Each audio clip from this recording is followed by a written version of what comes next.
চাটনি, আমারও না তোমাকে ভীষণ ভালো লাগে। আরে তোমার বউ। ছাড়ো তো, ফালতু বউ, একদম বিরক্ত লাগে। তা ভালো লাগে কাকে? চাটনিকে। বউ এখন ফালতু বিরক্তি লাগে না? একটা গুঁতো দিবি। স্বামীর গায়ে হাত তুলছো কেন? এই আমার স্বামীর গায়ে হাত তুলছি না, তোর এত ব্যথা লাগছে কেন রে? তোমার যদি একার স্বামী তো আমার বাগানে ঢোকে কেন? কি রে, গোয়ালের ধারের ঘাস মুখে দিতে ভালো লাগে না?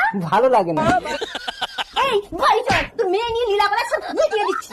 আর কোনোদিন যদি তোকে আমার স্বামীর আশেপাশে দেখি, তাহলে আমার স্বামীকে কিন্তু তোর ঘরে চাপিয়ে দেবো। হ্যাঁ, তোমার স্বামীর পাশে পাশেই থাকবো। কি করবে তুমি? रुको जरा। ওই দেখো, মেয়ে দেখলেই একটু চুল মুখের মতো আকর্ষণ করে। দাঁড়া দেখাচ্ছি। এই কোথায় যাচ্ছ? ওই মেয়েটা, ওর স্বামীকে ইশারা করিস তো লজ্জা করে না? চোরের হাত দিয়ে বাঁচাতে তোমার স্বামীকে ডাকাতের হাতে তুলে দিলে। দেখো দেখো, তোমার স্বামী কি শুধু আমাকে আকর্ষণ করে?